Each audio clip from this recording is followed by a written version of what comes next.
गुरुवार की प्रदोष पड़ती है तो शिव गंगा के स्थल पर निवास करते हैं। शुक्रवार की अगर प्रदोष पड़ती है तो शिव नीलकंठ पर विराजमान होते हैं।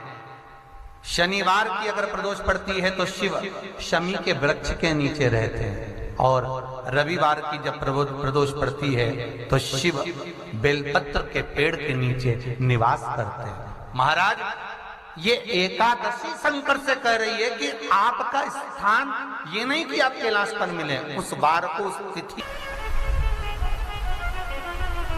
हमारे यहाँ कहते हैं सोमवार की जो प्रदोष पड़ती है वो इच्छा पूर्ति करती है, मंगलवार की प्रदोष रोग से मुक्ति देती है, बुधवार की प्रदोष कामना की पूर्ति करती है, गुरुवार की प्रदोष शत्रुओं का नाश करती है, शुक्रवार की प्रदोष सुख और शांति देती है, शनिवार की प्रदोष संतान का सुख देती है, और रविवार की प्रदोष जो काम दुनिया में कोई नहीं कर सकता वो अचूक फल की प्राप्ति रविवार की प्रदोष करा देती है। महाराज, ऐसी प्रदोषों का नियम वर्णन किया चाहिए। भगवान कहते ठीक है, तू थोड़ी देर खड़ी हो।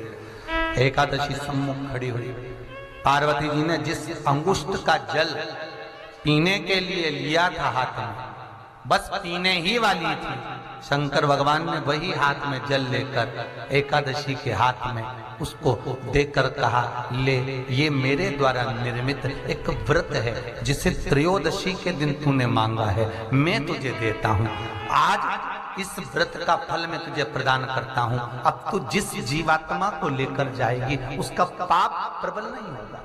किसी स्त्री, पुरुष, बालक, बुजुर्ग जो भी होगा जिसने प्रदोष का व्रत करा होगा, वो जीवात्मा को तू किसी फल की कामना से नहीं, स्वतः ही लेकर चली जाए, उसमें कोई कामना नहीं है। बन सके जीवन में 11 प्रदोष या 26 प्रदोष करने के बाद आप उसका उद्यापन कर कर विराम भी दे सकते।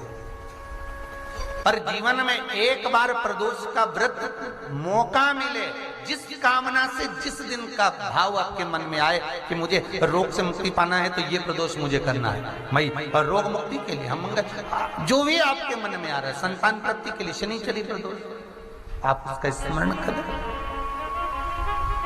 फिर लिखा शिव महापुराण में, बड़ा सुंदर लिखा वेदव्यास जी ने, मान लो आप प्रदोष का, लिखा शिव महापुराण में, बड़ा सुंदर लिखा वेदव्यास जी ने, मान लो आप प्रदोष का व्रत नहीं कर सकते, आप अगर व्रत नहीं कर सकते तो प्रदोष के दिन, प्रदोष काल में शाम का समय सूर्यास्त का कुछ पल, कुछ घड़ी के पहले से लेकर बाद तक का प्रदोष काल के अंतर्गत आप शंकर जी के मंदिर में जाकर 1 लोटा पानी, 5 बेलपत्र भी अगर समर्पित करते हैं तो संपूर्ण प्रदोष का फल आपके भाग्य में प्रबल हो जाए। शत में नमक का सेवन वर्जित होता है। कारण, क्या कारण होता है? उसका एक कारण माना गया, नमक की वर्जितता।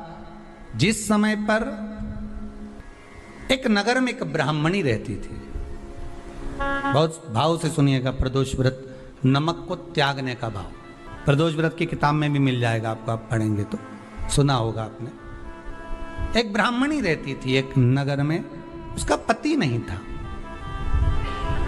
छोटा सा बालक एक साथ में रहता, छोटा सा बालक। अब ब्राह्मण के घर की धर्म पत्नी है, ब्राह्मण कर्मकांड करने वाला, पूजन करने वाला, पाठ करने वाला, अनुष्ठान करने वाला, पूजन करने वाला, मंत्र जाप करने वाला, भगवत भक्ति में डूबने वाला। ब्राह्मण तो चले गया, ब्राह्मणी बच्चे के साथ रह रही, क्या करे वो, अकेली निवास कर रही है, अकेली रह रही है। और ब्राह्मणी बच्चे के साथ भ्रमण करती रहती, घूमती, कहीं कहीं दर दर जाकर कुछ भिक्षा को मांग कर लेकर आ जाती, और भिक्षा लाने के बाद में उस भिक्षा को जब लेकर आती तो अपने बच्चे को भी खिलाती और स्वयं भी उसका पान करती। एक दिन ब्राह्मणी भ्रमण करते करते प्रदोष काल के समय पर शिव मंदिर में प्रवेश करी, प्रदोष काल के समय पर। और शंकर मंदिर में जब प्रवेश करा, प्रदोष काल किसको कहते हैं? सूर्य अस्त हो रहा हो, रात्रि प्रवेश कर रही हो, दोनों का जब मिलन हो रहा हो वो प्रदोष काल कहलाता। दोनों का जब मिलन हो रहा, सूर्यास्त हो रहा हो, रात्रि अपना चरण बढ़ाने के लिए आगे बढ़ रही हो और दोनों का जब मिलन हो रहा है, वो प्रदोष काल है, वो प्रदोष का समय है। ब्राह्मणी मंदिर में प्रवेश कर रही है। जब ब्राह्मणी मंदिर में प्रवेश करी, मंदिर के अंदर पहुंची, प्रदोष काल का समय था, प्रदोष का समय चल रहा था और प्रदोष काल के उस समय में जब ब्राह्मणी ने देखा कि कोई भगवान की भक्ति में लगा हुआ है, भगवान के रस तत्व में डूबा हुआ है, आज ब्राह्मणी के पास में कुछ पदार्थ नहीं है, अपने बच्चे का पेट भरने के लिए कोई सामग्री नहीं है और कुछ आस लेके वो प्रवेश करी है, कुछ आस लेकर वो अंदर प्रवेश कर जाती है। कोई ऋषि की पत्नी, कोई ब्राह्मण जन की अर्धांगिनी उस प्रदोष के समय पर शंकर का अभिषेक पूजन कर रही थी, भगवान शिव की आराधना कर रही थी, भगवान की भक्ति में डूबी हुई थी। जब भगवान शिव की आराधना में डूबी हुई है, आराधना कर रही है, इस काल में वहां पर पड़ी हुई कुछ वस्तु को इस ब्राह्मणी ने मांग लिया। मेरे बालक को बहुत भूख लगी है, मेरा बच्चा बड़ा भूखा है, इसके भोजन लेते ही कहा इसमें तो स्वाद नहीं है, इसमें स्वाद नहीं है। उस ब्राह्मणी ने बड़ा सुंदर एक संवाद कहा। घर का जो बड़ा होता है ना, घर का जो बड़े होता है, घर का बुजुर्ग जो होता है, घर का जो प्रथम स्थल प्राप्त करने वाला, मेन कुर्सी पर अच्छी जगह पर जो बैठने वाला होता है ना, ब्राह्मणी कहती है वो कभी किसी वस्तु में ऐब नहीं देखता, मिनक नहीं निकालता। तो अन्नकूट की तारीख पे इनका नाम लिख लो और अगला अन्नकूट आए तब दोनों की दशा देखना।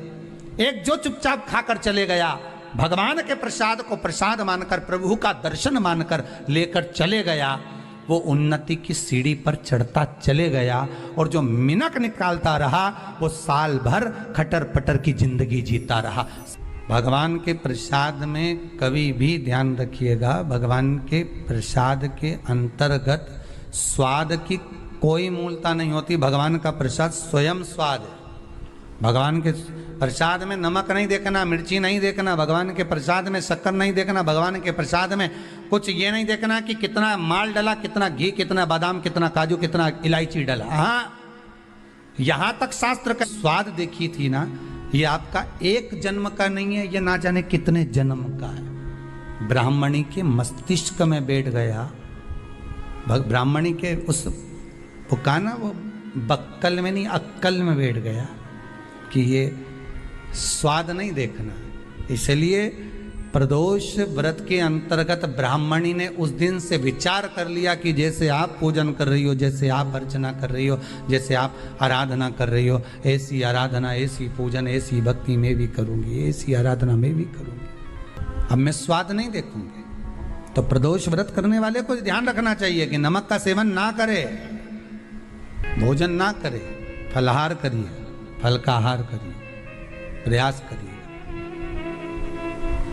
और यदि आपने व्रत का ले लिया भोजन का कि हम तो एक टाइम फलाहार करेंगे, एक टाइम भोजन करेंगे, ऐसा भी कई लोग प्रदोष ले लेते हैं, तो वो बात आपकी है, आप तक रखो, ठीक है, अपने मन तक। ठीक है, बाबा आपकी मनोकामना पूर्ण करे, वो भी भाव रखो। अरे भगवान को धन्यवाद दो कभी कभी कि तूने अच्छे घर में पैदा किया, अच्छा परिवार दिया, अच्छा पति दिया, अच्छी पत्नी दी, अच्छे बच्चे दिए, अच्छा कुटुंब दिया, घर दिया, दुकान दी, जमीन जायदाद दी, शरीर अच्छा दिया, हाथ पैर आंख नाक मुंह सब बढ़िया दिया, एक के भी निपटा के नहीं भेजा तूने।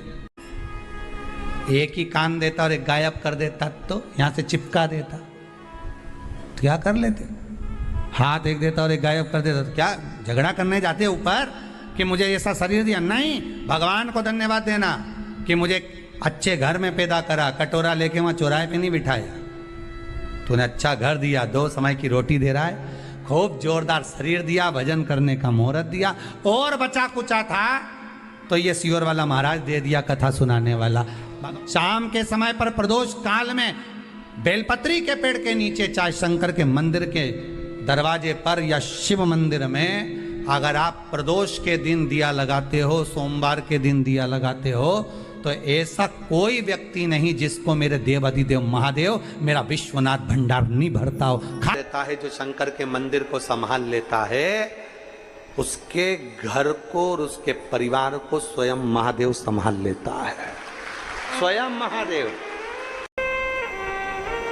आप शंकर को संभालो, आप शंकर का मंदिर संभालो, आप शिव महापुराण की कथा संभालो, आप भगवान की भक्ति संभालो, महादेव तुम्हें संभाले। श्री शिवाय नमस्तुभ्यं। हरे महादेव। चैत्र प्रदोष 27 मार्च के दिन पड़ रही है।